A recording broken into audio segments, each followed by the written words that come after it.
Sir ये क्या कर रहे हैं आप? वही जिसके लिए तुम आई हो। सर लेकिन दरवाजा खुला है। डोंट वरी, कोई नहीं है घर में।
देखिए, हम आपसे कह रहे हैं बार बार परेशान करना बंद करिए। अब हम आपके यहाँ नौकरी नहीं करते हैं। नौकरी छोड़ दी तो क्या हो गया?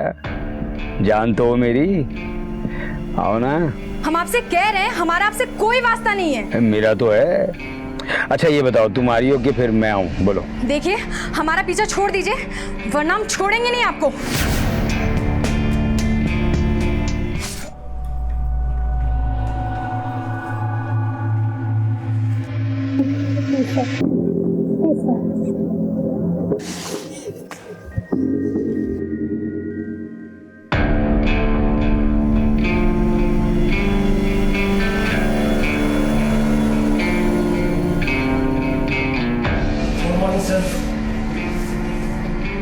मीना, हर वक्त आग लगी रहती है।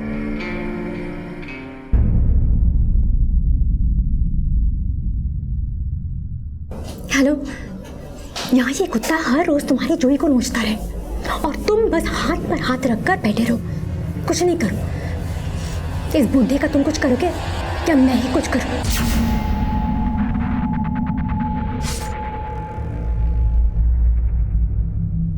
मे आई कम इन सर? अरे रीमा, आओ आओ हाँ, बैठो। Thank you sir.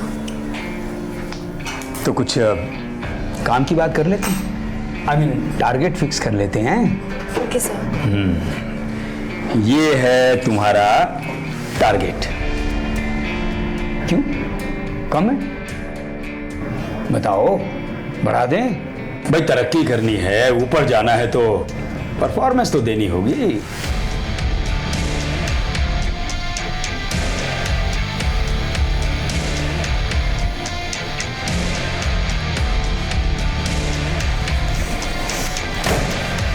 अब इसके ऊपर जाने का इंतजाम मुझे करना ही पड़ेगा। साला ठगी पुट्ठा।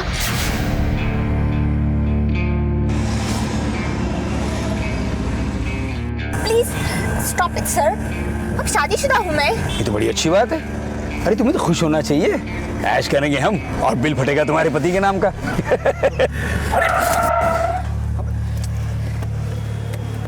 अरे कहाँ जा रही है तू? मेरे पति को अगर पता चला ना तो वो खून कर देगा तुम्हारा। सर ये क्या कर रहे हैं आप? मसाज, अपनी कंपनी का नया मसाज वाला है ना, ट्राई कर रहा हूँ। कैसा लग रहा है पायल? अच्छा लग रहा है? मजा आ रहा है ना? सर हम ऑफिस में। तो क्या हो गया? मेरा ऑफिस है, मेरा केबिन है, कोई नहीं आएगा यहाँ पे। Good morning ma'am. Good morning Julie. Sir अंदर है? Yes ma'am. Good morning madam ji. Madam ji आप बताई होती तो आपको लेने नीचे आ जाते। सर खुशबू भी बड़ी अच्छी है, मजा आ रहा है, मुझे भी आ रहा है। शंकर। जी मैडम जी। जी मैडम जी, वो ये क्या हो रहा है यहाँ पे? तुम्हारी समझ में अभी नहीं आएगा। जब बीच चौराहे पे खड़ा करके तुम्हारी इज्जत का जनाजा निकालूंगी ना, तब समझोगे। शरीर में जितनी गर्मी है सब निकल जाएगी।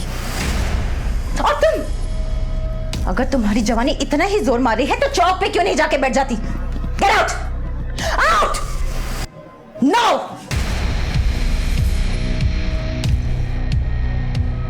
अगर अभी भी नहीं सुधरे ना तो तुम्हारी जवानी जो बहुत भड़क रही है उसे काट के फेंक दूंगी।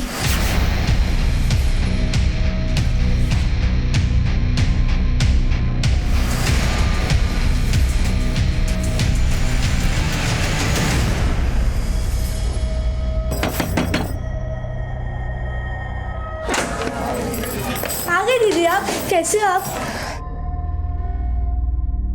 दीदी कैसा रहा आज का दिन? ठीक था। आ गई पायल?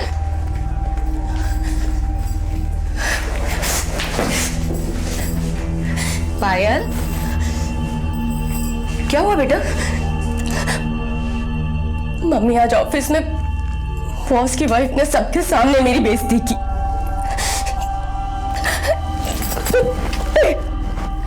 चुप हो जा बेटा, चुप हो जा। ऐसा है तो छोड़ दे नौकरी, दूसरी नौकरी ढूंढ ले।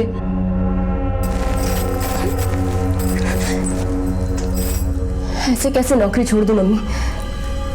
दूसरी नौकरी मिलना इतना आसान नहीं है। और कौन सी कंपनी मुझे इतनी अच्छी सैलरी पे नौकरी देगी? कौन सी मुझे इतनी अच्छी अंग्रेजी आती है या कोई मैनेजमेंट कोर्स किया है जो किसी कंपनी में मैनेजर बनने के सपने देखूं? और मम्मी अगर मैंने नौकरी छोड़ दी तो दोनों छोटी बहनों की पढ़ाई का क्या होगा? घर के खर्चे कैसे चलेंगे? और तुम ही बताओ मम्मी, कौन सी कंपनी का बॉस ऐसी हरकतें नहीं करता? मेरी सारी सहेलियां रोजी, मीना, टीना सब इसी तरह की हरकतों की बातें करती हैं। उन सबके भी ऐसे ही हालात हैं। मैंने भी इसे अपनी किस्मत मान लिया है। बस बेटा बस, शांत हो जा। मैं तेरे लिए पानी लेकर आती हूँ। मम्मी चकना भी तैयार रखना, वो आता ही होगा। आज सारे देश में अक्सर महिलाओं को कामकाज के लिए घर से बाहर निकलना पड़ता है, लेकिन हमारे सभ्य समाज में कुछ असभ्य लोग ऐसे भी हैं जो अपने रुतबे, अपनी बड़ी पोजीशन के बल पर अपनी सहकर्मी महिलाओं का फायदा उठाते हैं, उनका शोषण करते हैं। शहर हो या गांव, सड़क हो या दफ्तर, महिलाएं ऐसे असभ्य लोगों से कहीं पर भी सुरक्षित नहीं है। हमारा आज का केस भी ऐसी ही पीड़ित महिलाओं का है जिनका शोषण किया जा रहा था।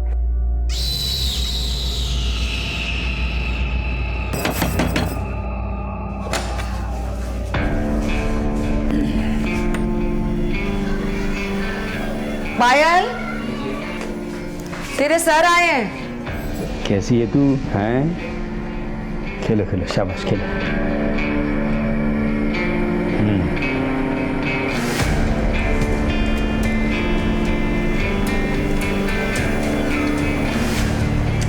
कब तक चलता रहेगा ये सब? जब तक हमें आनंद आता रहेगा तब तक। आज पूरे ऑफिस के सामने आपकी बीवी ने मेरी कितनी बेइज्जती की है। बैठो बैठो यार। अरे वो पागल औरत है, उसकी बातों को सीरियसली क्यों लेती हो? अच्छा चलो, उसकी इस बेहुदा हरकत के लिए मैं तुमसे माफी मांगता हूँ, ओके? अरे यार, उस औरत के चक्कर में तुम हमारी शाम क्यों खराब कर रही हो? अच्छा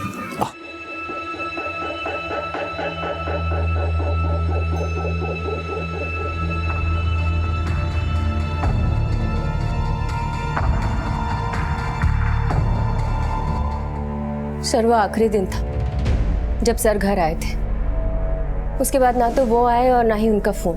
मैंने 1-2 बार उनका फोन ट्राई किया था लेकिन फोन स्विच ऑफ था। कमाल है, तुम्हें भी बताकर नहीं गए? तुम्हें तो बताकर जाना चाहिए था। सर मैं उनकी वाइफ नहीं हूँ जो कहीं भी जाने से पहले वो मुझे बताकर जाए। रघु सर, प्रकाश के सारे कॉल रिकॉर्ड चेक करो और पता लगाओ कि उसका आखिरी लोकेशन क्या था। Yes sir. ऐसा पहले भी कभी हुआ है? नहीं सर, पहले कभी बिना बताए इतने दिनों के लिए नहीं गए। उनका किसी से कोई झगड़ा, दुश्मनी वगैरह? नहीं सर।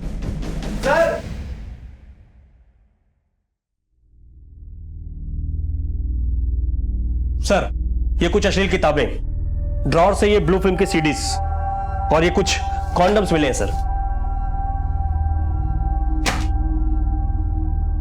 ऑफिस में कॉन्डम्स? सर, डेस्क से कॉन्डम मिले हैं।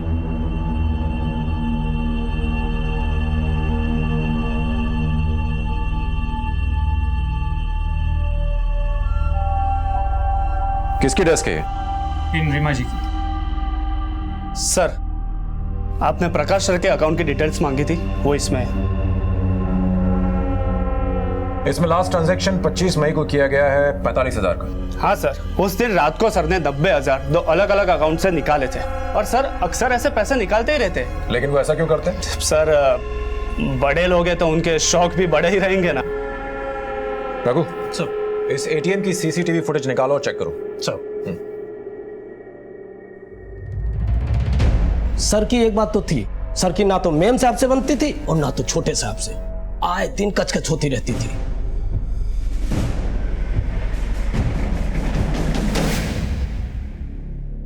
तो आपने अपने पति को धमकी दी थी? धमकी नहीं, उसे तो उदय, तुम चुप रहो। पति के नाम पे कलंक थे वो, दुनिया भर में मुंह मारते फिरते थे। उन्होंने घर को कभी घर समझा ही नहीं, बीवी के रहते दूसरी औरतों के पीछे भागते रहे। तो क्या आरती उतारती उनकी? मैं तो चाहता हूँ कभी वो वापस ही ना आए, मुक्ति मिले हमें। तो फिर मिसिंग कंप्लेंट क्यों लिखाई? इन्हें पूछिए, इन्होंने लिखवाई है। और क्या करती मैं? आप ढूंढ दीजिए, अपनी कंपनी और तलाक दोनों ले लूंगी उनसे। सर कॉल रिकॉर्ड चेक कर लिए, सभी से पूछताछ कर ली, लेकिन कहीं भी कुछ नया नहीं मिला। सर कहीं नहीं, माँ बेटे का तो खेल नहीं हो सकता है। संगीता हर्बल शिखा के पिता की कंपनी है जो उसे विरासत में मिली, और प्रकाश ने एक बार वो कंपनी अपने नाम करवा ली, उसके बाद बीवी को कौन पूछता है? उसका बेटा उदय भी उसके साथ काम करता था, लेकिन जब उदय ने विरोध किया तो प्रकाश ने उदय को कंपनी से निकाल दिया। प्रकाश के इर्द गिर्द जितनी भी लड़कियां और औरतें थी उसने शोषण तो सभी का किया है, और अब वो गायब है। इसलिए शक सभी पर जाता है, लेकिन सबूत किसी के भी खिलाफ नहीं है। और ये जब से गायब है तब से ना तो कोई फिरौती का कॉल आया है, ना ही कोई बैंकिंग ट्रांजैक्शन हुआ है, और अब उसका फोन भी स्विच ऑफ। देखिए मुझे तो लगता है कि इसका खेल खत्म हो गया।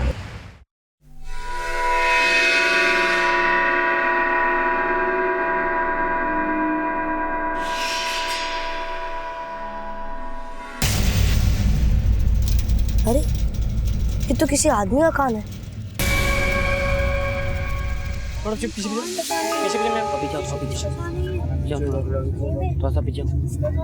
किसने देखा है कान? साहब मैंने। किसी ने हाथ तो नहीं लगा? नहीं सर, ना मैंने छुआ ना किसी को छूने दिया। गुड, थोड़ा पीछे रहो बच्चे तुम लोग।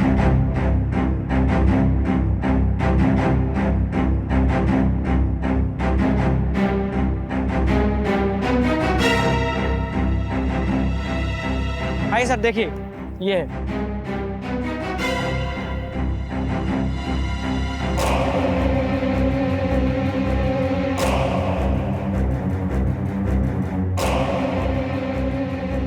सर यहाँ नाक पड़ी है। सर यहाँ पर एक लाश पड़ी हुई है। नाक और कान कटे हुए हैं, लिंग भी कटा हुआ है।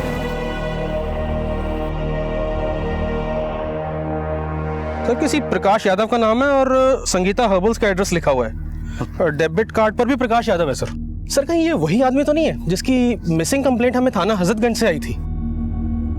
हेलो, इंस्पेक्टर रवि, मैं इंस्पेक्टर मोहन कुमार बोल रहा हूँ, बछरवा थाने से। हमें एक डेड बॉडी मिली है प्रकाश यादव नाम की, जिसकी कंडीशन बहुत खराब है। इसे देखकर लगता है इसे बहुत बुरी तरह से मारा गया है। प्रकाश यादव की लाश का कटे हुए लिंग के साथ मिलना साफ लगता है किसी ने बदला लिया है, अपनी भड़ास निकाली। हो ना हो इस कत्ल के पीछे वजह सेक्स है। तुम एक काम करो, प्रकाश यादव जिन जिन लड़कियों से रेगुलर टच में था उनसे बात करो। सर मैंने प्रकाश यादव के डेबिट कार्ड रिकॉर्ड चेक किए, हमें यह पता चला है कि कत्ल की रात उसने एमजे वाइन शॉप से शराब खरीदी थी। ये देखिए सर।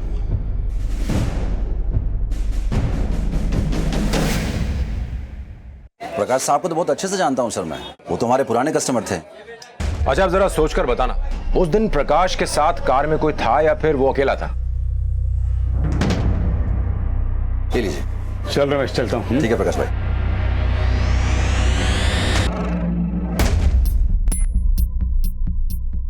हाँ सर था तो। कौन? वो तो नहीं पता सर, क्योंकि बहुत दूर था और उसका चेहरा ठीक से देख नहीं पाया सर मैं।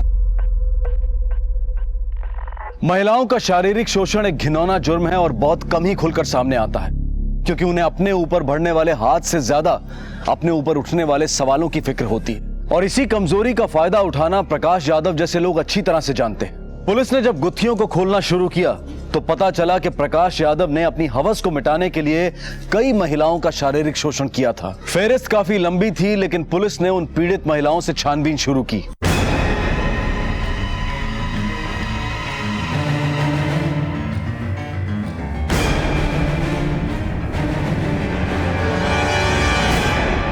रीमा, तुम 25 मई की रात को कहां पर थी? 25 मई की रात को मैं एक पार्टी में गई थी।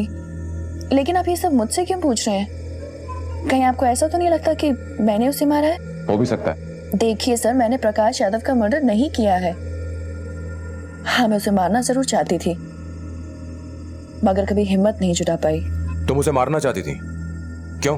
मैं क्या, आप जाके किसी भी लड़की से पूछिए, उसका जवाब यही होगा। मेरी जगह कोई और भी लड़की होगी तो वो यही कहेगी। यूज करके फेंक दिया उस आदमी ने मुझे। शुरू शुरू में बहुत तारीफ करता था मेरी, मुझे लगा मेरे काम से खुश है, मगर नहीं, बात कुछ और थी। एक बार वो मुझे बाहर एक कॉन्फ्रेंस में लेकर गया। कॉन्फ्रेंस के बाद हम होटल के बार में बैठे थे।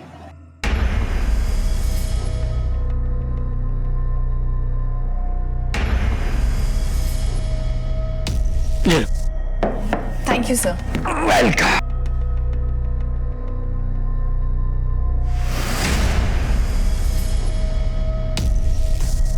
जूस पीते ही मेरा सर चकराने लगा, अजीब सा लगने लगा। रीमा, क्या हुआ? सर, बहुत चक्कर आ रहे हैं। अच्छा, ठीक हो ना तुम? हाँ, तुम रेस्ट करो थोड़ा। आ जाओ, कम उठो, आ जाओ। मुझे छोड़ने के बहाने वो मुझे होटल के कमरे में ले गया। मैं बेहोश बिस्तर पर पड़ी थी और मौके का फायदा उठाकर उसने मेरे साथ रेप किया। सिर्फ इतना ही नहीं, उसने मेरी न्यूड वीडियो भी बनाई।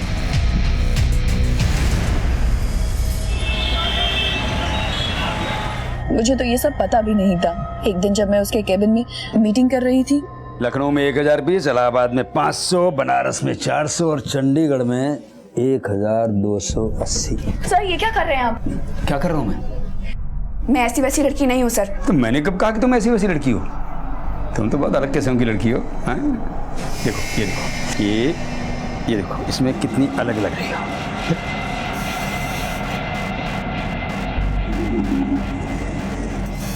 क्यों, पसंद आई ना?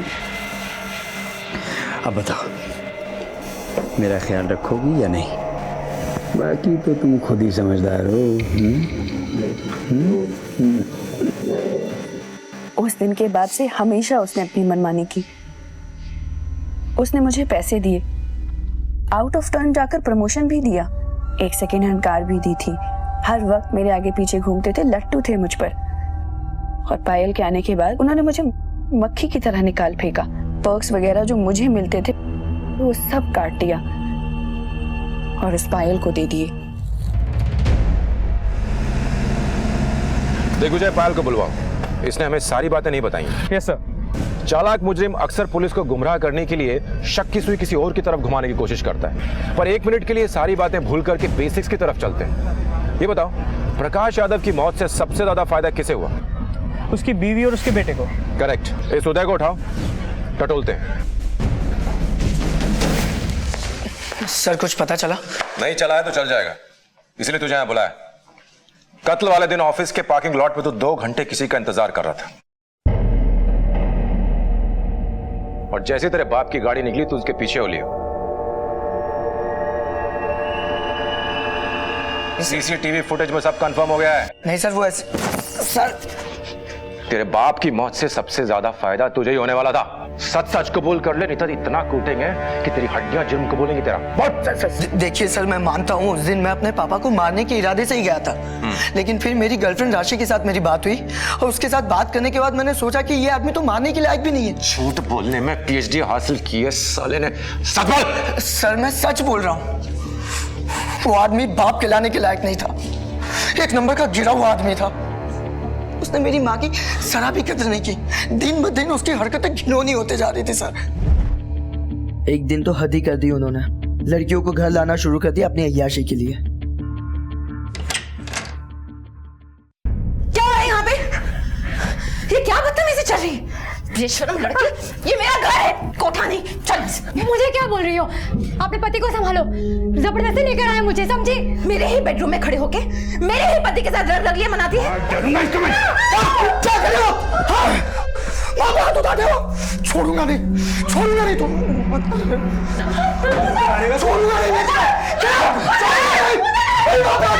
नहीं होते बेटा, नहीं बेटा, नहीं बेटा, नहीं। हाथ मत उठाना, समझे? जी तो चाह रहा था मैं उसे उसी वक्त मार दूं। बुड्ढे ने सारी हदें पार कर दी थी सर, और मैं अपनी माँ की दुर्दशा देख नहीं पा रहा था। मेरा दिमाग हट गया था। 3 दिन से मेरे दिमाग में एक ही बात चल रही थी कि sir I was actually out of control. मैं उसे मारने ही जा रहा था कि मेरी गर्लफ्रेंड राशि ने मुझे रोक लिया, वरना मेरे ही हाथों नरक जाता बुड्ढा। तो तूने नहीं मारा? नहीं। मरवाया? किसको दी सुपारी? नहीं सर, मैंने कोई सुपारी वुपारी नहीं दी, मैंने किसी को नहीं मरवाया। इनफैक्ट उस दिन मैंने उनको ज्यादा देर तक फॉलो भी नहीं किया था। वो कंकरिया टोल बूथ से आगे जाकर मैंने यू टर्न ले लिया था। मैं बहुत डिस्टर्ब था और मेरा मूड ठीक करने के लिए राशि मुझे अपने साथ फिल्म देखने ले गई। सर आप चाहे तो राशि से पूछ सकते हो। कंफर्म करो। सर पायल को ले आए।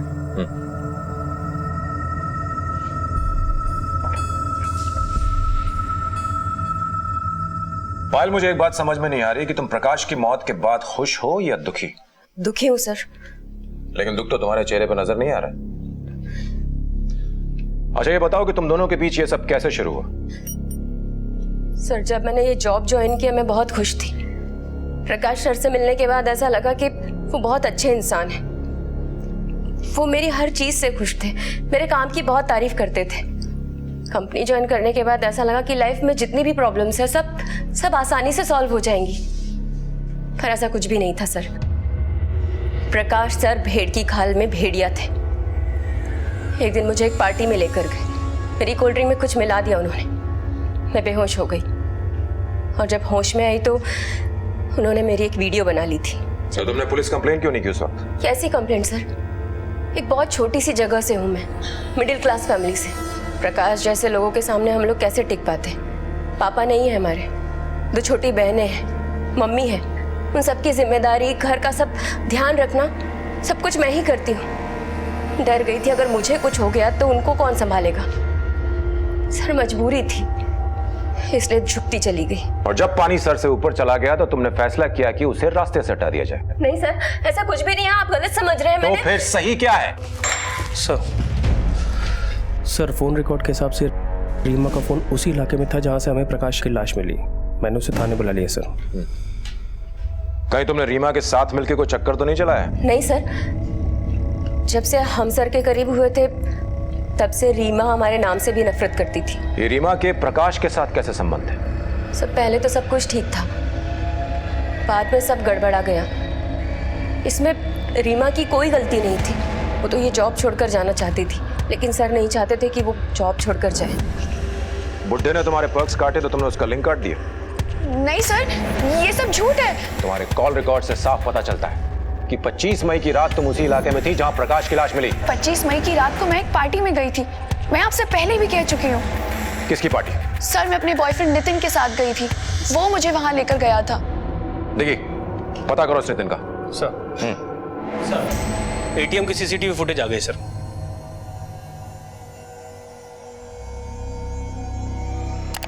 कौन है ये और ये यहाँ क्या कर रहा है? इसने पैसे तो निकाले नहीं? नहीं सर। ये तो देवेंद्र है। तुम जानते हो उसे? हाँ सर, हमारे प्रोडक्ट्स का डिस्ट्रीब्यूशन करता है। कहाँ मिलेगा? सर वो तो पता नहीं। इसका नंबर और एड्रेस दो।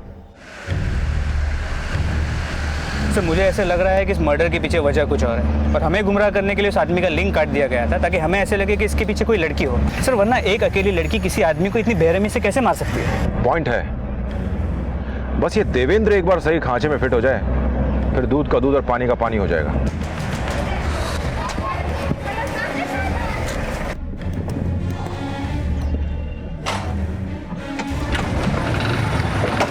देवेंद्र बड़ी जल्दी में लग रहे हो, कहाँ जा रहे हो? जी कुछ नहीं, बस ऐसे ही काम से जा रहा है। एक मिनट जरा, तुम्हें कुछ दिखाना है।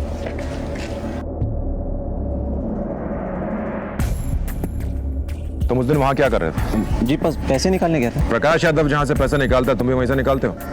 सर वो एटीएम मेरे घर के पास से ही है तो इसलिए गया था। और तूने उस दिन पैसे तो निकाले नहीं? सर वो उस दिन प्रकाश जी से अचानक मुलाकात हो गई तो बातों बातों में रह गया तो इसलिए भूल गया था सर। ये बताओ, प्रकाश यादव के साथ कोई और भी था? जी नहीं। तो इतने परेशान क्यों दिख रहे थे? सर मुझे तो ऐसा कुछ लगा नहीं, मतलब जैसे वो हमेशा होते वैसे ही थे, बस ज़रा सी पी रखी थी। क्या बात हुई उनसे? कुछ नहीं सर, बस इधर उधर की बातें, क्या चल रहा है वगैरह। प्रकाश जी ज़रा रंगीन मिजाज आदमी है ना सर, तो कह रहे थे कि ऑफिस की एक नई फीमेल स्टाफ चाहिए। तो तुमने क्या कहा? मैंने यही कहा सर, ढूंढ के बताता हूँ आपको। बिना बताए शहर से बाहर मत जाना।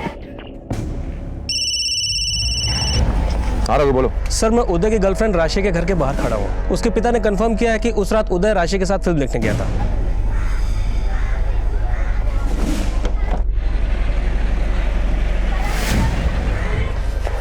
सर, रीमा के बॉयफ्रेंड नितिन गोठाला है, आपके कैबिन में बैठा है।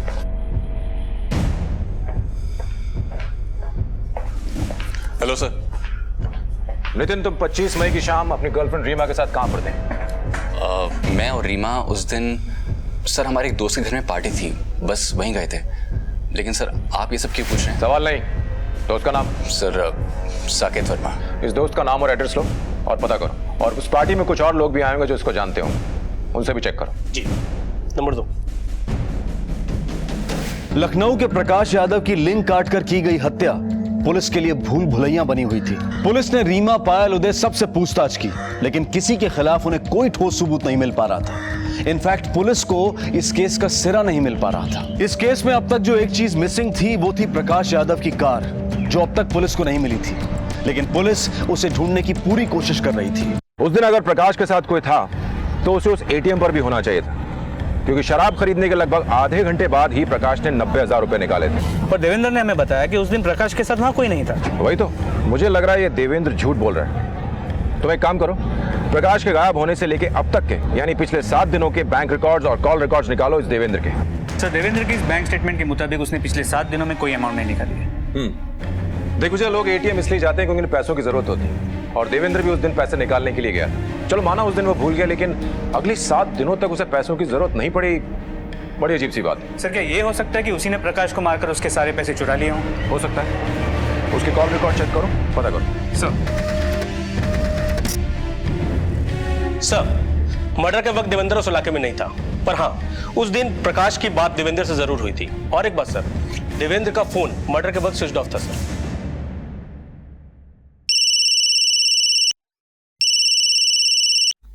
साहब वो आप चोरी हुई वाली गाड़ी ढूंढे थे ना, वो मिल गई है, लेकिन टुकड़ों में। गाड़ी भी टुकड़ों में और मालिक भी। सलाम साहब। आई साहब। अरे राजू भाई। हाँ ये साहब आए हैं। सलाम साहब। सलाम साहब। वो साहब को गाड़ी के पर्स दिखाओ। हाँ आइए साहब आइए। ये वो इंजन साहब। नंबर बताओ। नंबर साहब ये रहा, एक सेकंड, ये रहा साहब 31E 44215। यही है।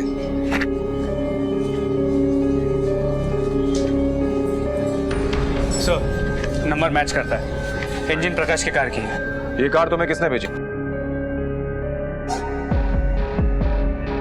ये साहब माखनलाल तिवारी और बेरी प्रसाद सर, आजाद नगर साहब, इन लोगों ने बेचा था साहब।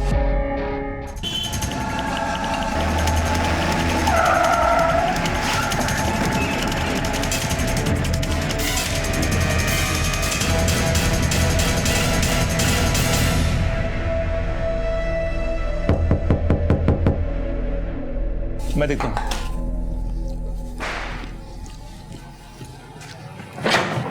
पुलिस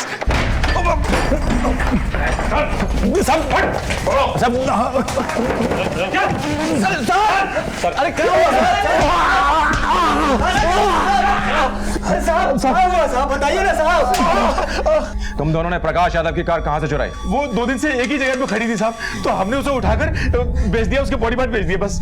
तू बता सर, कहां से तेरी गाड़ी? वो रास्ते में खड़ी मिली थी सर, और हमने उठाकर उसके पुर्जे पुर्जे बेच दिया सर। हम सच बोल रहे सर। आज तक हमको गाड़ी खड़ी नहीं मिली, तुम दोनों को मिल गई। सब बताता हूँ साहब, वो कार दरअसल हमें रीमा जी ने दी थी ठिकाने लगाने के लिए, तो हमने लालच में आके उसे बेच दिया साहब। रीमा जी ने? हाँ साहब, रीमा जी। अब तुम दोनों सीधे सीधे अपना जुर्म कबूल करते हो या फिर हमें कोई दूसरे पैंतरे आजमाने पड़ेंगे?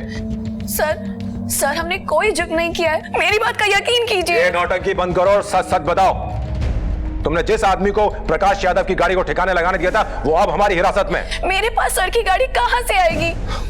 देखिए उन दोनों को लेके आओ। सर अभी मालूम पड़ेगा। बताओ इन्हें कि इन्होंने तुमको गाड़ी कहां दी थी, बोलो। साहब जिन्होंने चाबी दी थी ये वो मैडम नहीं है साहब। ये वो मैडम नहीं है?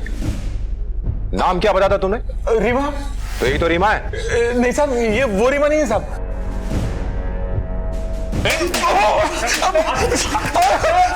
एक मिनट देखिए साहब, ये देखिए साहब, इस नंबर पर फोन लगाया था, रीमा जी से बात की थी साहब। ये देख लीजिए साहब, हम झूठ नहीं बोले साहब।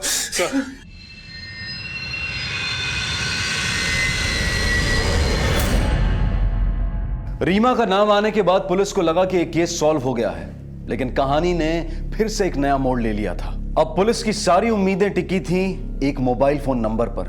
सर ये नंबर स्विच ऑफ है। सर मैंने बेनी प्रसाद और माखन लाल के फोन रिकॉर्ड चेक किए। ये दोनों की सेल फोन लोकेशन उस जगह पे थी जहां हमें प्रकाश की बॉडी मिली। लेकिन इससे ये बात तो साबित नहीं होती ना कि इस मर्डर में इन दोनों का हाथ है। लेकिन सर उस दिन इन दोनों के नंबर इस नंबर से कांस्टेंट टच में थे। मुझे डाउट हुआ तो मैंने देवेंद्र का डेटा भी टैली किया, वो भी इसी नंबर से रेगुलर टच में था। सर पता करो कि ये नंबर किसका है। सर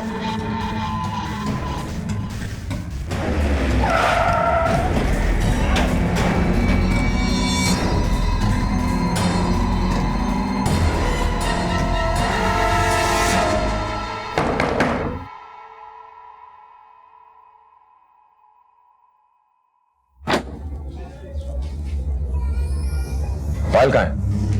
क्या बात है साहब? मैंने पूछा पायल कहाँ है? वो तो गई। कहाँ गई? कानपुर गई है, उसे नई जॉब मिल गई है। पर आप ये क्यों पूछ रहे हैं? घर की तलाशी लो। घर में ऐसे कैसे आ सकते हैं आप लोग? सुनिए, ये लोग घर में। मम्मा नहीं कुछ नहीं होगा, तुम लोग डरो नहीं, मैं देखती हूँ।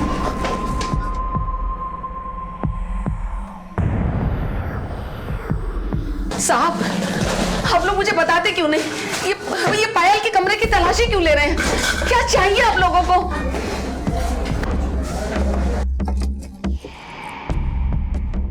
सर ये मोबाइल अलमारी में छुपा के रखा था।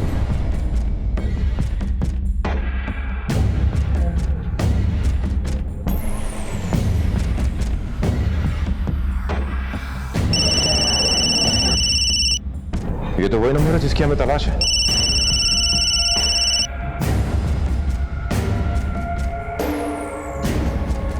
इसकी पूरी फोन बुक में सिर्फ एक ही नंबर सेव है, देवेंद्र का। इसका मतलब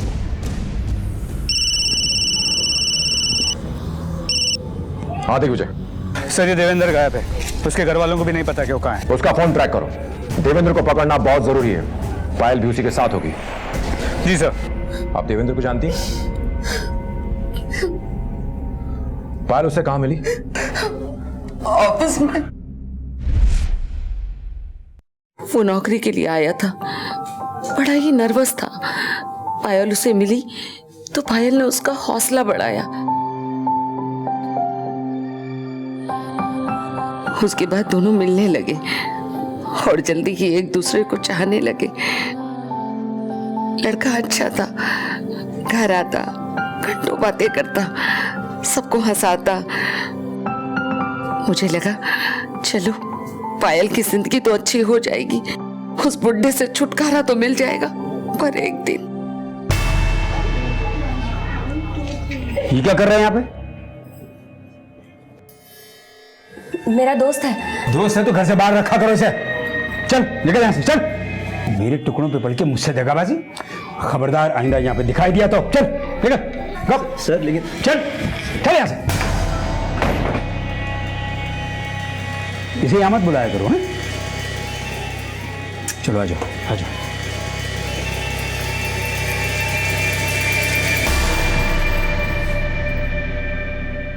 वो तो पीछे ही पड़ गया था साहब उन दोनों के, चैन से जीने नहीं दे रहा था। अच्छा हुआ मर गया। सर ये लोग उत्तम नगर से होते हुए लखनऊ से बाहर जा रहे हैं, आपसे तकरीबन 20 किलोमीटर दूर। कौन से रोड पे हो? सर अब ये सीतापुर रोड की तरफ जा रहे हैं। सीतापुर के रोड पे लो।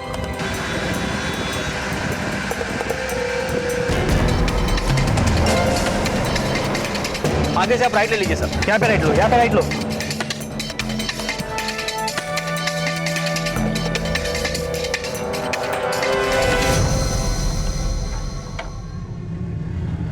अभी ये कहीं रुके हुए हैं।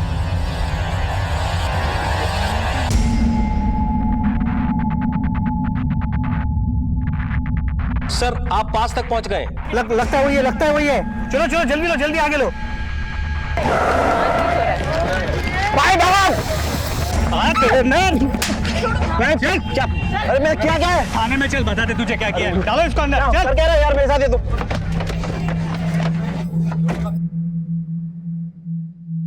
पायल, हम सब जानते हैं तुम्हारे देवेंद्र और प्रकाश यादव के मर्डर के बीच में क्या कनेक्शन है। अब सीधी तरह बताना शुरू करो, नहीं तो जो लेडी कांस्टेबल खड़ी है इसने बहुत दिनों से किसी की धुलाई नहीं की है।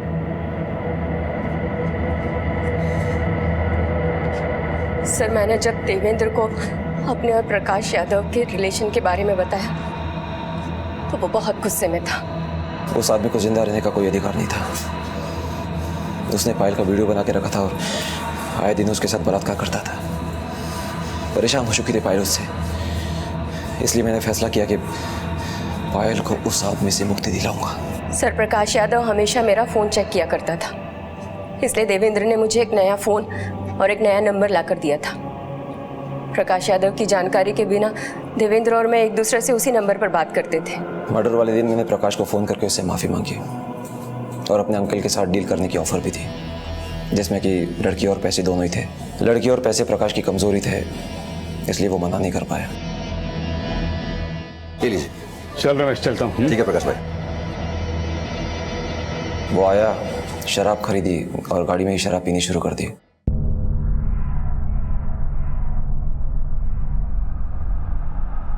फिर मैंने उसे बताया कि मेरे अंकल एक बार में हमारा इंतज़ार कर रहे हैं। रास्ते में उसने एटीएम से कुछ पैसे निकाले और बाद में गाड़ी बाहर की तरफ मोड़ दी।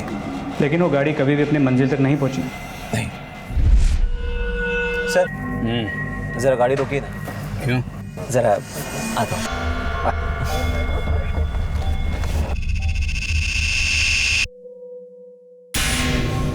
मैं भी आता हूँ।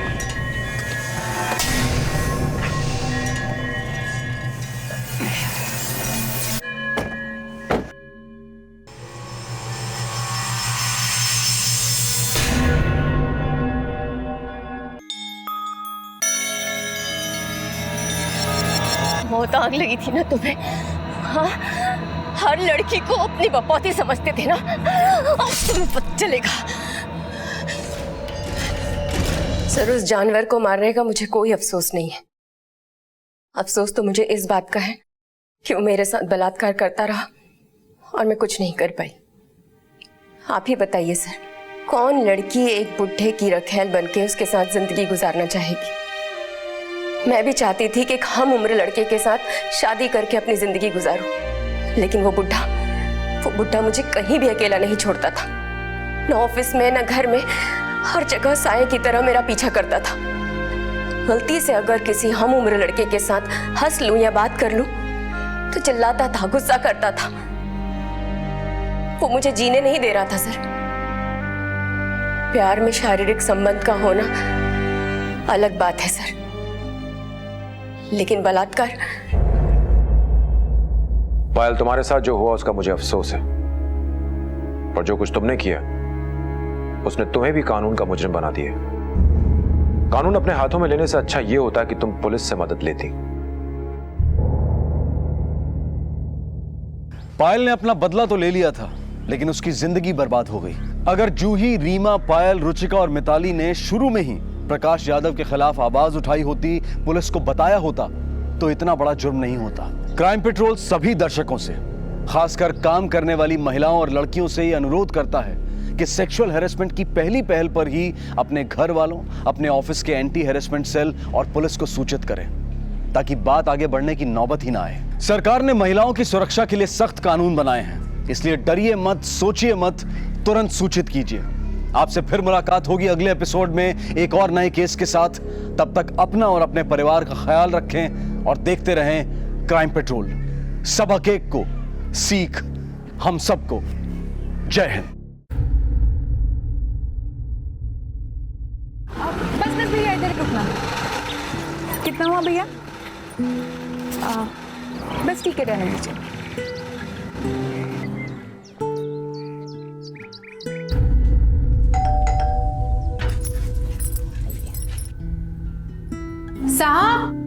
रश्मि मैडम आई है। आप बैठो। हाँ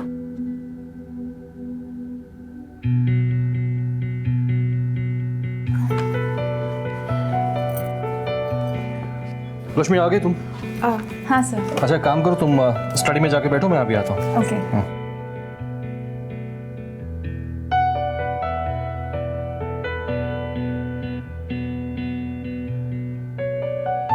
साहब मेरा काम हो गया है, मैं रुकूं या जाऊं? नहीं जाओ तुम।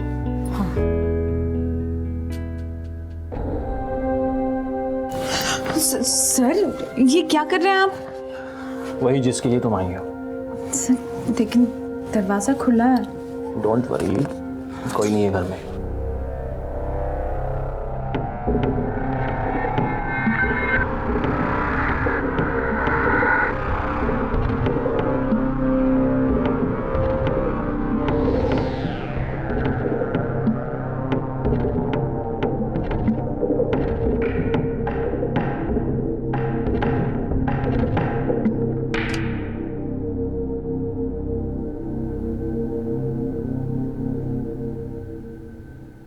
सर एक बात पूछूं? अभी पूछना जरूरी है क्या? हाँ।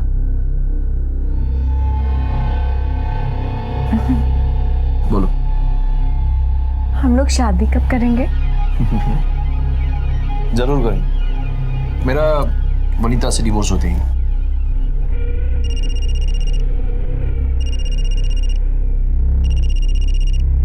शैतान का नाम लियो। नॉनसेंस। हाँ बोल।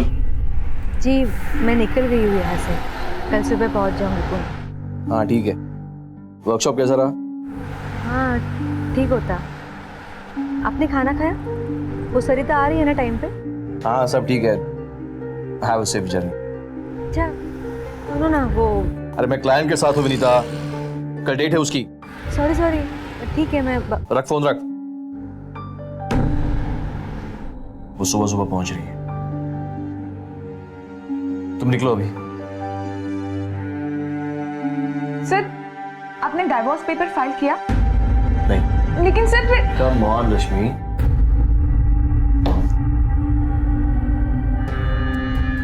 रश्मि एक लॉयर होकर तुम ऐसी बातें करती हो? तुम्हें पता है ना रश्मि कि ये डिवोर्स केसेस कोर्ट में कितने कॉम्प्लिकेटेड हो जाते हैं, और मैं ट्राई कर रहा हूँ कि डिवोर्स म्यूचुअल कंसेंट पे हो जाए। वनीता जानती है कि वो कभी मां नहीं बन सकती, मुझे बच्चे बहुत पसंद है।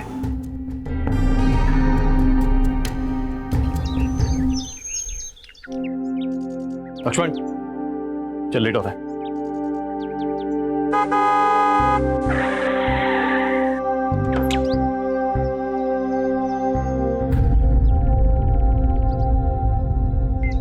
आप आज जल्दी निकल रहे हैं? हाँ कुछ जरूरी काम है। ठीक है चाय पी के जाइए, मैं फटाफट बना देती हूँ। बोला ना एक बार जरूरी काम है। बात समझ में नहीं आती? सॉरी मैं तो बस। नहीं मेरी माँ, अब ये सुबह सुबह रोना धोना मत शुरू कर प्लीज। चाय लग खटखट सकाई सकाई हो गया तमाशा देख के। चल गाड़ी चालू कर चल। हाँ साहब।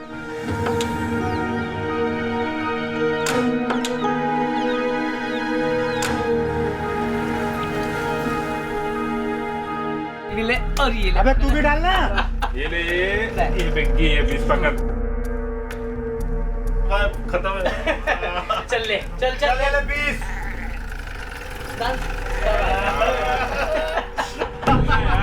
फटफट चल भाई, संभाल लेना भाई, हम लोग लेके जा रहा है।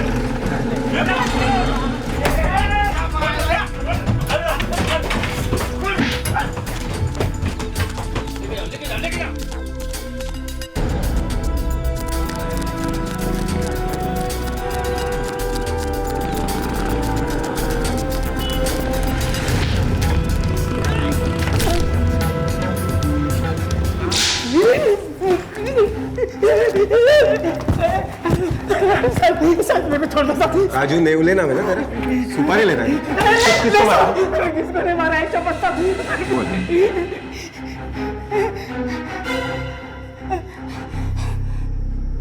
रिवॉल्वर?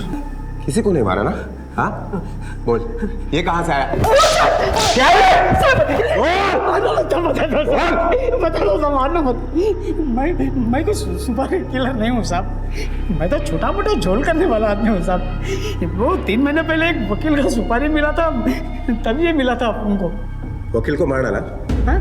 नहीं सब, अपन ने उसको नहीं मारा, पर जिसको मारना था वो तो बच गया। लेकिन क्या? वो गलती से एक औरत टपक गई।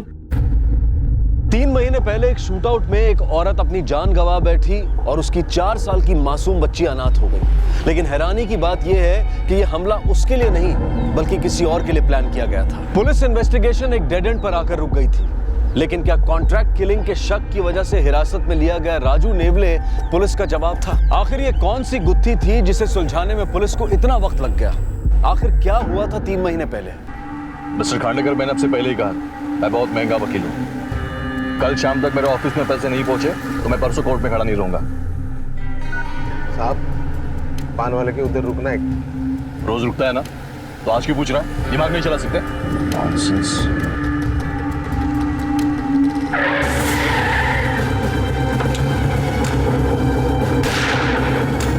चल लोकर चल लोकर चल।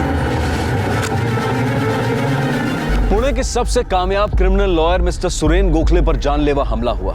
मिस्टर गोखले तो बच गए, लेकिन इस हमले में एक निर्दोष औरत को अपनी जान गंवानी पड़ी और उस औरत की 4 साल की मासूम बच्ची अनाथ हो गई। पुलिस ने सबसे पहले हिस्ट्री शीटर्स को पकड़ा और फिर मिस्टर गोखले के प्रोफेशनल सर्कल में छानबीन शुरू की, लेकिन कोई भी पुख्ता सबूत उनके हाथ नहीं लगा। हमला करने वाले को बस एक ही शख्स ने देखा था और वो था एडवोकेट गोखले का ड्राइवर लक्ष्मण। बेटा बिस्किट खाना। मुझे मम्मी के पास जाना है। रोना नहीं बेटा, बिस्किट खा ले थोड़ा। काशिंदे,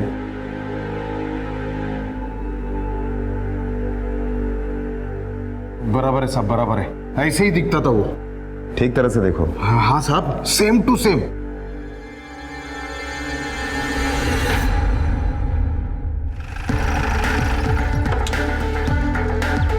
कमाल है इंस्पेक्टर साहब, 3 दिन हो गए मुझ पर अटैक होकर और आप बोल रहे कि नो क्लू। लगता है मुझे ऊपर बात करनी पड़ेगी। जरूर कीजिए, वो भी यही बताएंगे कि हमारे इन्वेस्टिगेशन का एक तरीका रहता है। आप अगर अपनी तरीके से काम करते रहोगे ना तो यहाँ मेरा राम नाम सत्य हो जाएगा। लगता है आपको इस केस में कोई इंटरेस्ट नहीं है। बिल्कुल है, क्योंकि इसमें एक निर्दोष औरत की जान गई है, एक मासूम बच्ची अनाथ हुई है। बेफिक्र रहिए, कम से कम उनके लिए ये केस सॉल्व होना हमारे लिए इंपॉर्टेंट है। उस बच्ची का कोई नहीं है? आप एक काम करो, उस बच्ची को इसकी संस्था में भर्ती करो। क्या नाम है तुम्हारी संस्था का? बैठो नीचे बैठो। आई से घर। हाँ, आई से घर। उस बच्ची का स्पॉन्सरशिप मैं दे दूंगा। देखते हैं। मिसेस गोखले, आपको किस पे शक है? हाँ? I mean, आपको क्या लगता है? क्या मेरी तरफ क्या देख रही हो? बोलो ना, क्या लगता है, बोलो। इट्स ओके मिसेस गोखले, उनको चाय दीजिए।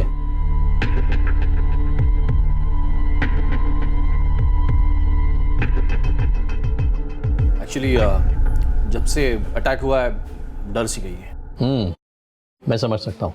अच्छा मिस्टर गोखले, आप दोनों और ड्राइवर छोड़ के यहाँ कौन कौन है? कोई नहीं। मतलब? वैसे एक काम वाली बाई आती है, वो यही पास में बस्ती में रहती है, और हमारा माली हफ्ते में 2 बार आता है। ठीक है, मुझे उनके नाम और फोन नंबर दीजिए। जी अभी देती हूँ।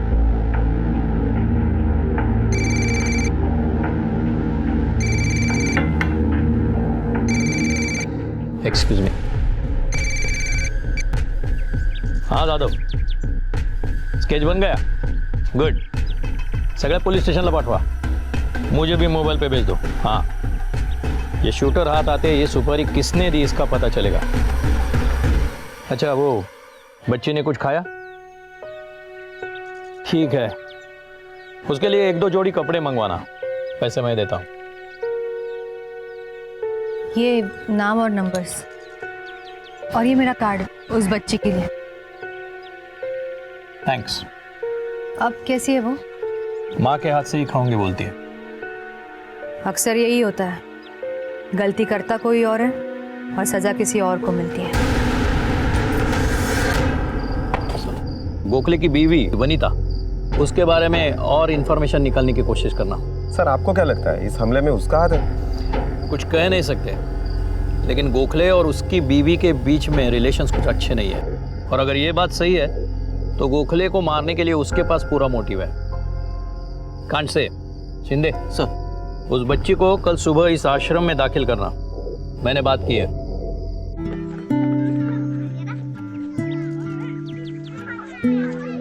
बच्ची का और जो कुछ भी सामान है वो मैं मंगवा लूंगी। चलो बेटा डरो मत। देखो अब तुम हमारे साथ ही रहोगी। मेरा नाम वनीता आंटी है और तुम्हारा? तो माँ के पास जाना है। मैडम तो बहुत ही अच्छी है, कभी कुछ नहीं बोलती मुझे, चाहे छुट्टी लेनी हो, पैसे चाहिए हो। मेरा मतलब किसी से दोस्ती, आना जाना नहीं। और साहब? वो क्या है ना साहब, हमारे साहब का थोड़ा बाहरी ध्यान ज़्यादा रहता है। मतलब तुम्हारे मैडम का और साहब का झगड़ा होता है? अब क्या बताओ साहब, हमारे साहब का चक्कर चल रहा है। अरे मेरी माँ, ये रोना बंद करा। रश्मि ने ये आई लव यू का मैसेज मुझे गलती से भेजा होगा। अरे उसे अपने बॉयफ्रेंड को भेजना होगा गलती से। थम, तुला पुरावा पाहिजे ना? एक मिनट थांब, देख ले, एक मिनट थांब जरा तू। हेलो रश्मि, क्या नाटक है ये? ये अपने बॉयफ्रेंड वाला मैसेज मुझे क्यों भेजा है तूने? तुम्हें पता है यहाँ पे कितना बड़ा पंगा हुआ है? जानती हो तुम? क्या सॉरी क्या? फोन रख। नॉनसेंस। उसने मैसेज में लिखा था आई लव यू सर। एक बात बताओ मुझे, कौन सी लड़की अपने बॉयफ्रेंड को सर बुलाती है? हाँ, चलो बात करने में मतलब ही नहीं है। You are good for nothing. झगड़ा तो बहुत होता था साहब, दोनों एक दूसरे पे शक करते। दोनों? हाँ साहब, मेम साहब का भी एक दोस्त है ना, जनार्दन, जब साहब नहीं होते तब आता है। छोड़ दो ये सब, बाहर निकलो यहाँ से। मैं तुम्हारे साथ, हम दोनों शादी करेंगे। मैं तुम्हें बहुत खुश रखूंगा।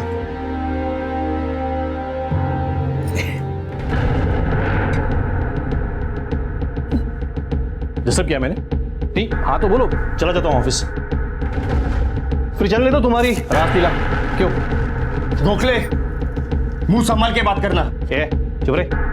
डर मेरा है, मुंह मेरा। तू कौन होता बोलने वाला? और तूने तो घर की कोठी बना दिया। गोखले, एक दो बार तो उसने वनीता पे हाथ भी उठाया था। उस दिन मौका मिला इसलिए बहुत मारा साले को। वैसे तुम्हारी और मिसेस गोखले की दोस्ती कब से है? कॉलेज के टाइम से। तुम शादी करना चाहते थे? हाँ, 3 बार प्रपोज किया था, तीनों बार रिजेक्ट। इसीलिए मिस्टर गोखले को मारने की सुपारी दी तुमने? नहीं साहब, और जिस दिन उसे मारना होगा ना साहब, मैं खुद जाके मारूंगा। ये ऐसे सुपारी उपारी नहीं दूंगा। जब हमला हुआ तब तुम कहाँ थे? साहब मैं पनवेल गया था।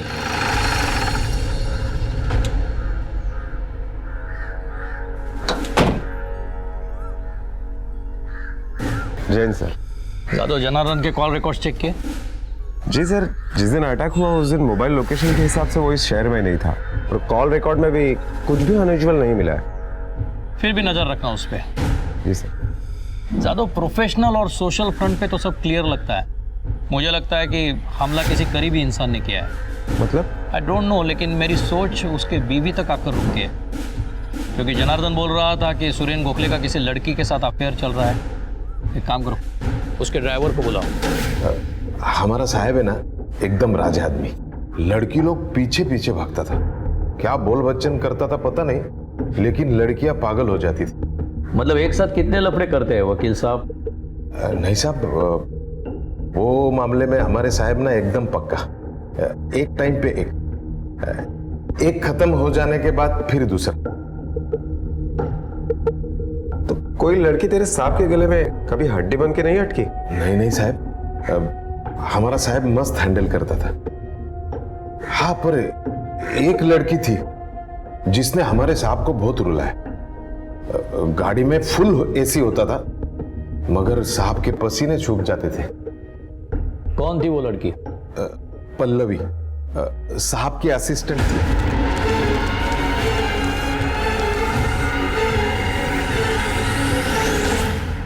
या साहब या।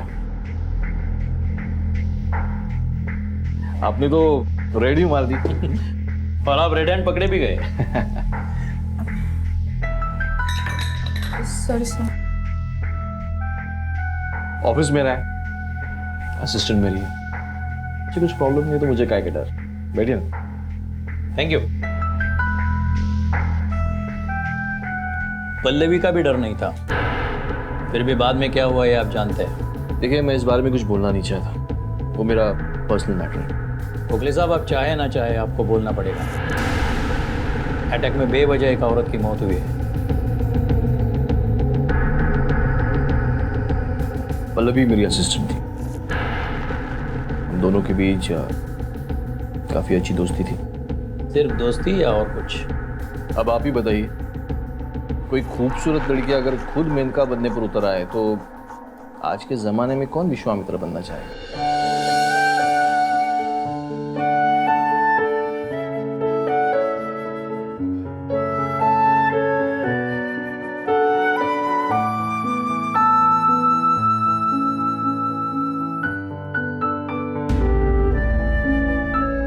सर आपने तो कुछ खाया ही नहीं।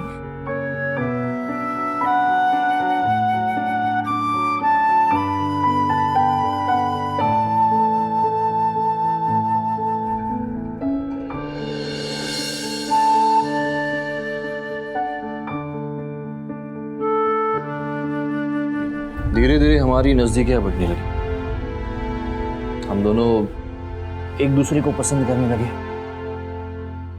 और इसी दौरान एक दिन कुछ काम के सिलसिले में मैंने पल्लवी को घर पे बुलाया था।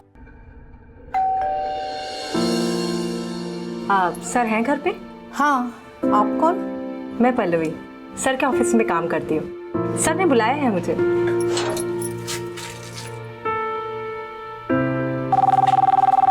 एक मिनट। हाँ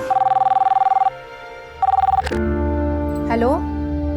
हाँ मेम साहब, हाँ हाँ माली आके गया। नहीं साहब तो आज घर पे ही है, आप बस भगवान जी का दर्शन करो वहां पे। आगे आगे क्या हुआ? हेलो। क्या हो गया? क्या हो गया? कुछ नहीं सर, एकदम से पाँव ट्विस्ट हो गया। ओके ओके, बैठो बैठो बैठो बैठो बैठो, यहाँ पे बैठो बैठो। कहाँ पे दर्द हो रहा है? सर यहाँ दर्द हो रहा है। बहुत दर्द हो रहा है? हाँ सर। अच्छा रुको, मैं मलहम लेके आता हूँ। सर मलहम की कोई जरूरत नहीं है, आपके छूने से ही दर्द कम हो गया। एक मिनट।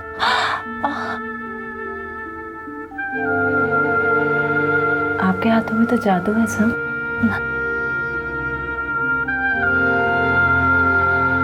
सर मैं आपको थैंक यू बोलना चाहती थी। अरे इसमें थैंक यू की कौन सी?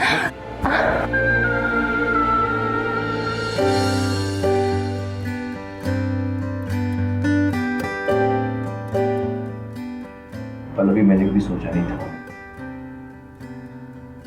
मैं अपनी इस शादीशुदा जिंदगी की मर्यादा को तोड़ दूंगा। मर्यादा? प्यार को कोई मर्यादा रोक थोड़ी ना सकती है। और आप इतना टेंशन क्यों ले रहे हैं? हम एक काम करते हैं, आप मुझे वकालत सिखाइए और मैं आपको प्यार करना सिखा दूंगी। कुछ भी करके वो मेरी शादी तोड़वाना चाहती थी। लेकिन कुछ नहीं, मैं अगर शादी करूंगी तो बस आपसे, वरना नहीं करूंगी। क्या आप अभी मुझसे शादी नहीं करना चाहते? अरे मैंने ऐसा कब कहा? तो बस आप अपनी बीवी को डिवोर्स दे दो। पल्लवी कैसी बातें कर रही हो तुम? एक लॉयर होकर तुम ऐसी बातें कैसे कर सकती हो? प्यार में ये सब नहीं सोचा जाता। आप बस जल्द से जल्द अपनी बीवी को नोटिस भेज दो। तुम समझने की कोशिश क्यों नहीं कर रही हो पल्लवी? ये शादी तोड़ना इतना आसान नहीं होता। शादीशुदा होके मेरे साथ में बाकी सब कुछ करना आपके लिए आसान था। मुझे ना ही कुछ सुनना है और ना ही कुछ समझना। हमारे बीच जो कुछ भी हुआ था वो म्यूचुअली हुआ था, कोई जबरदस्ती वाला मामला नहीं था। वो बहुत ही पीछे पड़ गई तो मैंने उसे नौकरी से निकाल दिया। लेकिन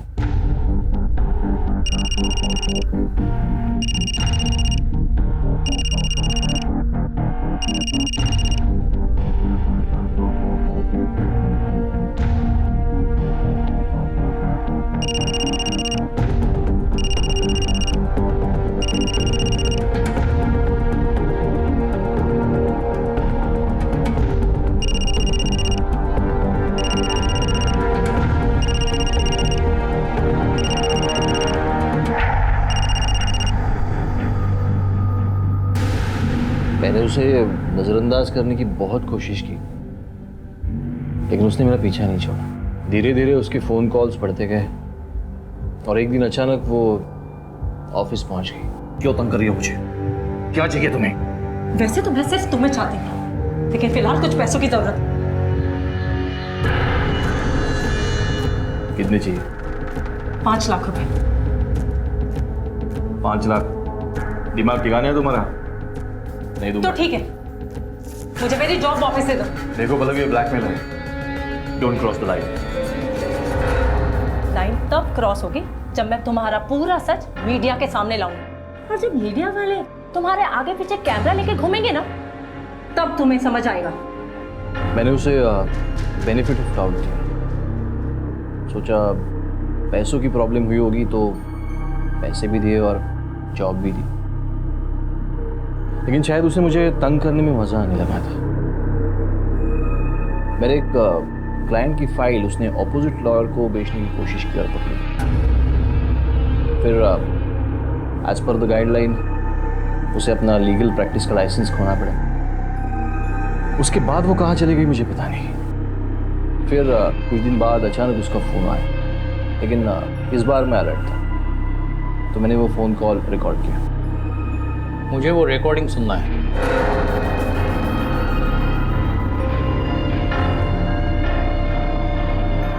मुझे पैसे चाहिए। किस बात के पैसे? कि तुम भी अच्छी तरीके से जानते हो कि मैं किस चीज के पैसे मांग रही हूँ। देखो पल्लवी, तुम मुझे ना कुछ देखना है और ना ही सुनना। मुझे जो कुछ भी कहना था ना, मैं तुम्हारी बीवी से कह चुकी हूँ। और अगर तुम्हारा एटीट्यूड ऐसा ही रहा ना, तो कल मैं सबके सामने बताने में मुझे कोई प्रॉब्लम नहीं होगी। Please please Pallavi, stop calling me. नहीं करूंगी, बस मुझे पैसे चाहिए, कुछ भी करके। नहीं तो देख लेना मैं क्या क्या कर सकती हूँ। मतलब उसने आपकी बीवी को सब कुछ बता दिया था? हाँ, मैं जानती थी। पल्लवी सुरेन की पहली असिस्टेंट थी। इतनी बड़ी बात आप बताना ही भूल गई, ये तो हो नहीं सकता। देखिए इंस्पेक्टर, मैं इस सब से अब बहुत परेशान हो चुकी हूँ। मुझे बस बाहर निकलना है इस सब से। मुझे पता है सुरेन बदलने वाला नहीं है। मुझे खुद ही कोई नया मकसद ढूंढना पड़ेगा जिंदगी जीने के लिए। अवनी जैसा कोई मकसद। सर, जहां तक सबूत कहते हैं, अब तक पल्लवी के पास एडवोकेट गोखले को मारने का स्ट्रॉन्ग मोटिव है। मोटिव तो एडवोकेट के बीवी के पास भी है जादव, शायद जनार्दन। फिलहाल हम वनीता और पल्लवी पे फोकस करते हैं। वनीता के हर मूवमेंट की मुझे खबर देना, और उस एडवोकेट के ऑफिस से पल्लवी का एड्रेस ले लो और उसे ले आओ। पड़ोस वाले से पूछ। जी? क्या पल्लवी नाम की लड़की यहीं पे रहती है? हाँ, रहती तो है, अकेली रहती है, लेकिन कुछ हफ्तों से दिखी नहीं है। क्यों, क्या हुआ साहब? अच्छा, इस घर के मालिक कहाँ रहते हैं? सर, पल्लवी के कॉल रिकॉर्ड्स। लोकेशन ट्रेस हुआ? नहीं सर, अटैक के बाद उसका मोबाइल बंद है। Last location Swargate bus depot था। शायद शहर छोड़कर गई है। कमाल करते हो आप लोग। एक अनजान लड़की को फ्लैट किराए पर देते हो और उसके कुछ डिटेल्स तक नहीं रखते आप। एग्रीमेंट तक नहीं बनवाया आपने। साहब, लेकिन लड़की अच्छे घर की दिख रही थी, खुद लॉयर भी है, तो मैंने सोचा कि। ठीक है, वो डिटेल्स है उसके? ज्यादा तो कुछ पता नहीं साहब, लेकिन बोलने में बहुत बार नासिक का नाम आता था। नासिक? हाँ। नासिक में कौन रहता है उसका? उसकी माँ रहती है उधर, बहुत बीमार रहती है। सर, ये पल्लवी का फोटो गोखले के ऑफिस से मिला। ये फोटो नासिक पुलिस को भेजो, सभी इन्फॉर्मर्स को काम पे लगाओ। उनको बोलो खास करके हॉस्पिटल्स और मेडिकल स्टोर पे नजर रखो। दिन दहाड़े बीच सड़क पर शहर के एक कामयाब वकील पर जानलेवा हमला हुआ था। हमले को 1 हफ्ता बीत चुका था, लेकिन पुलिस की काफी कोशिशों के बावजूद भी उनके हाथ कोई पुख्ता सबूत नहीं लगे थे। इंसान की जिंदगी में कुछ ऐसे नाजुक मोड़ आते हैं जहां कुछ ऐसे रिश्ते बन जाते हैं जिन्हें इंसान समाज के सामने लाना नहीं चाहता, और अक्सर इंसान के अतीत में बने ये नाजुक रिश्ते ही उसकी वर्तमान जिंदगी में मुश्किलों को जन्म देते हैं। एडवोकेट सुरेन गोखले की जिंदगी का एक ऐसा ही नाजुक मोड़ था उनकी पुरानी असिस्टेंट और प्रेमिका पल्लवी। सुरेन गोखले का यह कहना था कि पल्लवी ने ही उसे अपने साथ नाजायज रिश्ता रखने पर मजबूर किया था, पर क्या यह सच था? और अगर यह सच नहीं था तो फिर सच्चाई क्या थी? और अब यह उलझन सिर्फ पल्लवी ही सुलझा सकती थी।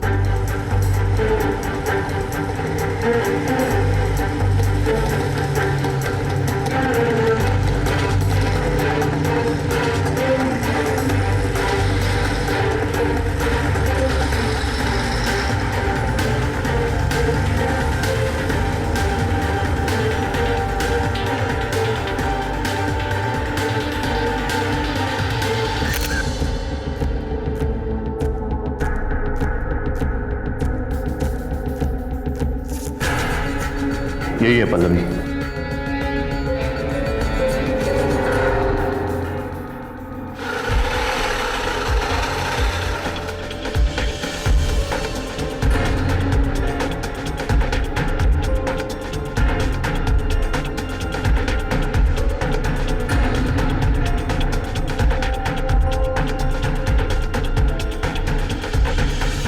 पल्लवी। हाँ माँ, चाहिए आपको पानी? हाँ बिल्ला।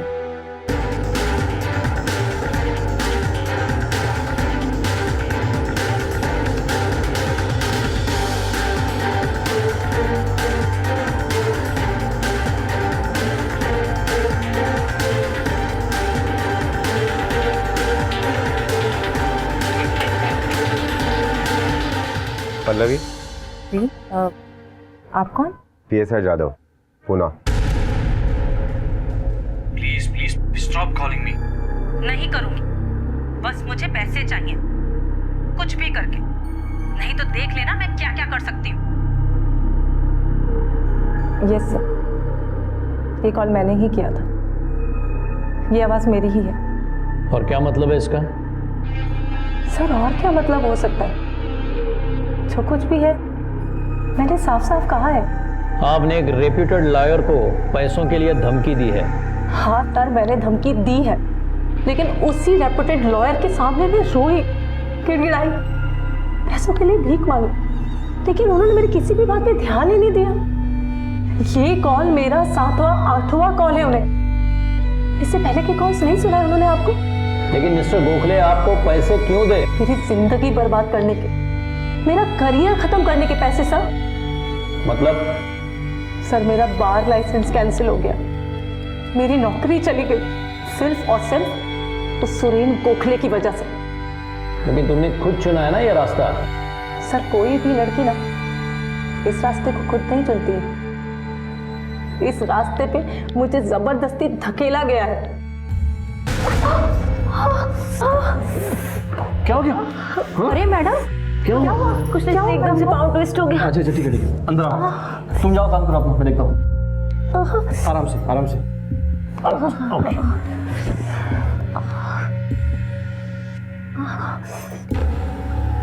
अच्छा ये मलहम लगाओ, तब तक मैं तुम्हारे लिए जूस लेके आता हूँ।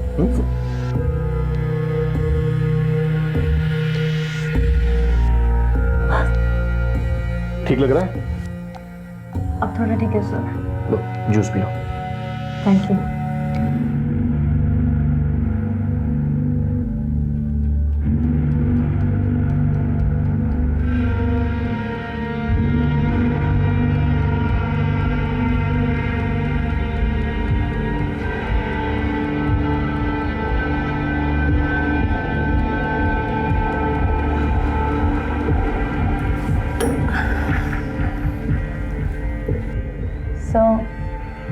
सर मुझे चक्कर आ रहा है। हाँ वो बाहर धूप बहुत है ना, कहीं तुम चल के तो नहीं आई? नहीं अच्छा,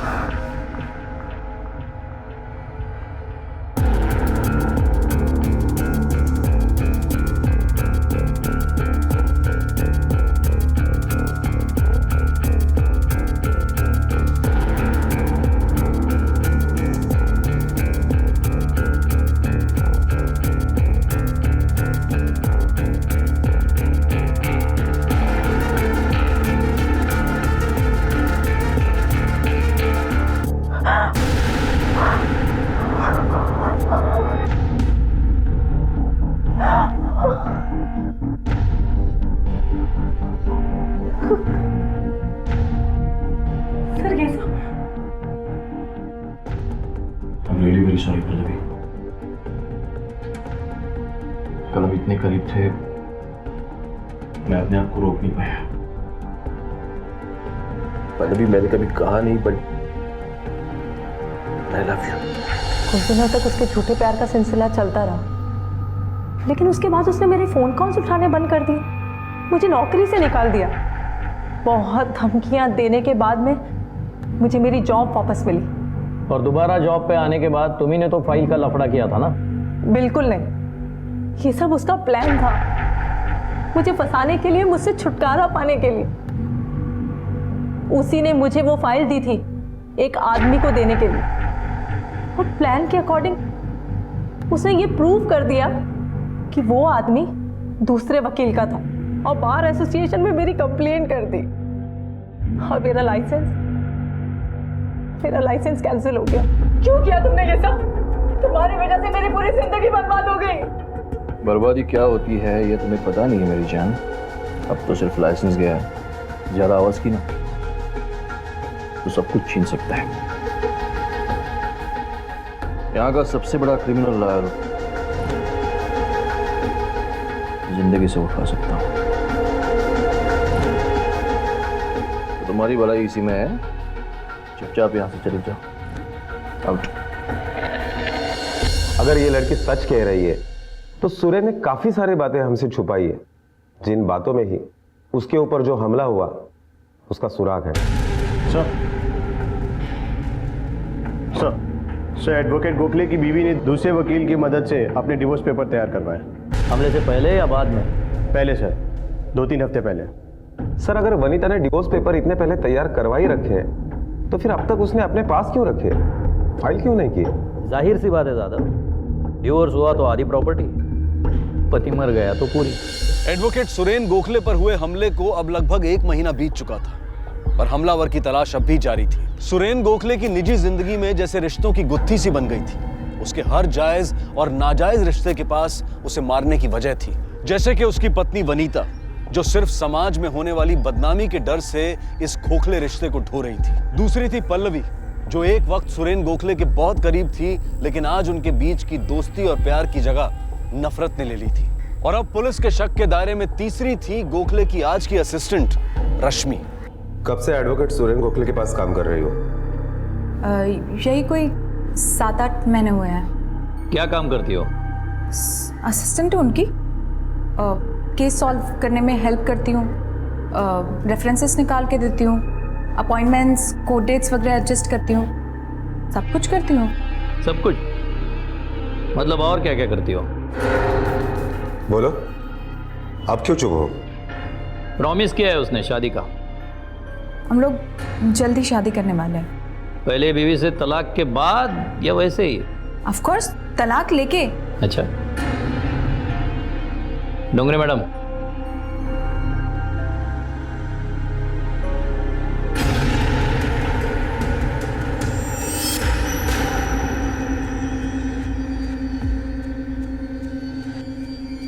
पल्लवी, सुरेन गोखले के एक्स असिस्टेंट।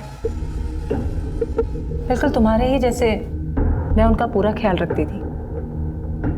पूरा? तुम्हें भी यही कहा होगा ना, बीवी को सोशल वर्क से फुर्सत नहीं मिलती, उसे बच्चे बिल्कुल पसंद नहीं। सब झूठ। तुमने कुछ चीटिंग की थी ना सर के साथ? कोई इंपॉर्टेंट डॉक्यूमेंट्स सेकंड पार्टी को दे दिए थे, राइट? डिवोर्स फाइल किया उन्होंने? नहीं, अब तक तो नहीं किया, पर जल्दी कर देंगे। जिंदगी भर भी इंतजार करोगे ना, तब भी वो अपनी बीवी को डिवोर्स नहीं देंगे। पहली दफा जूस में नशीली दवाई मिला के पिलाई ना, मुझे भी पिलाई थी, और फिर अपने बच्चे ना होने की दुख भरी कहानी सुनाई। मैं बोला कि बीवी को डिवोर्स दे दूंगा। थोड़े टाइम बाद जो उसने मेरे साथ किया ना, वही वो तुम्हारे साथ करेगा। पहले अपनी जिंदगी से और बाद में नौकरी, दोनों से निकाल देगा, और पूरा इंतजाम करेगा कि आगे तुम बतौर लॉयर किसी के साथ काम नहीं कर सको। अब तुम्हें डिसाइड करना है तुम्हें किसका साथ देना है, हमारा या सुरेन गोखले का। अरे आइए आइए वकील साहब, आप ही का इंतजार हो रहा था। किस बात का ताज्जुब हो रहा है आपको? एडवोकेट गोखले को पुलिस ने हिरासत में तो ले लिया, लेकिन क्योंकि वो खुद एक क्रिमिनल लॉयर था, इसलिए वो कुछ ही दिनों में जमानत पर बाहर आ गया। दूसरी तरफ वनीता ने जो डिवोर्स के पेपर्स बनवाए थे, उनमें साफ साफ लिखा था कि उसे सुरेन की प्रॉपर्टी में से कुछ नहीं चाहिए। सारा इन्वेस्टिगेशन जैसे एक डेड एंड पर आकर रुक सा गया था, लेकिन पुलिस ने अपनी कोशिशें जारी रखी और आखिरकार हमला करने वाला शख्स उनके हाथ लग ही गया। ये कह रहा है कि 3 महीने पहले इसने किसी वकील को मारने की सुपारी ली थी, लेकिन वकील मरा नहीं था। किसने दी थी सुपारी? सब मैंने इसको एक ही बार देखा था सब, वो धंधी वाला नहीं लग रहा था सब। सच बोल। मैं बिल्कुल सच बोल रहा हूँ सब। आई शपथ सब, उसने खाली टारगेट का फोटो और पैसा दिया था, वो भी एक साथ दिया था सब। सच बोल, सच बोल। मैं सच बोल रहा हूँ सब। मुझसे ये बोला था कि उसको खाली डराना, मारना नहीं। वो स्केच लेके आओ गोखले पे अटैक करने वाले का।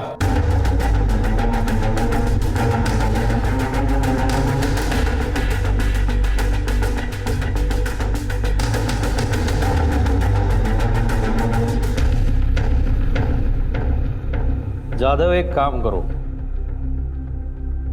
गोखले वकील और उसके ड्राइवर को ले आओ। योगा काय साहब, आज कौन सी नई कहानी सुनाने वाले? उन लड़कियों के कहने पे आपने मुझे अंदर किया, लेकिन आप मेरा कुछ नहीं बिगाड़ पाए। आपको अंदाजा नहीं है मैं क्या चीज हूं। अरे नहीं नहीं नहीं गोखले साहब, क्या आप भी। बल्कि इस बार तो अच्छी खबर है, आप पे हमले की सुपारी देने वाला पकड़ा गया है।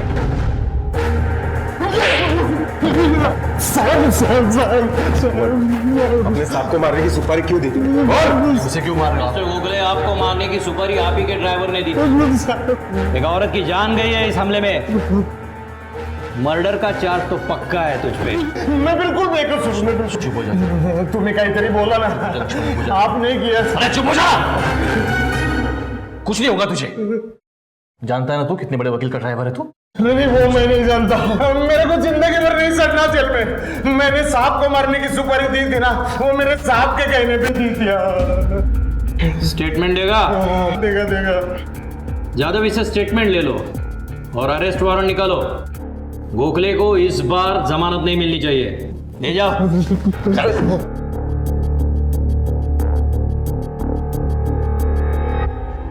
गोखले साहब, अब कितने भी बड़े लॉयर क्यों ना हो, कानून से बड़े नहीं हो सकते। अपने आप को मारने की सुपारी, इसमें एक बेकसूर औरत की जान गई है, एक मासूम बच्ची अनाथ हुई है। वजह आप बताओगे कि? हाँ मैंने वो अटैक करवाया था। मुझे छुटकारा चाहिए था पल्लवी से। मुझे लगा अब पैसों के लिए जिंदगी भर मुझे ब्लैकमेल करती रहेगी। अच्छा प्लान। अब सुपारी के चक्कर में उसे अरेस्ट करोगे और अपने आप सारे प्रॉब्लम सॉल्व हो जाएंगे। इस बार तुझे जमानत नहीं मिलेगी, देख लेना।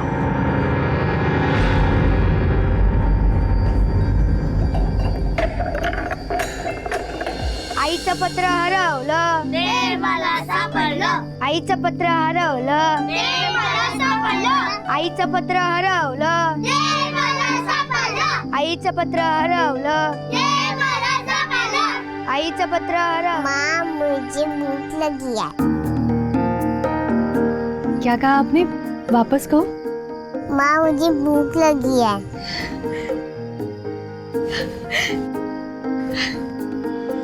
क्राइम पेट्रोल्स के और भी दिलचस्प कहानी देखने के लिए हमारे चैनल को सब्सक्राइब करें और बेल आइकॉन दबाना न भूलें.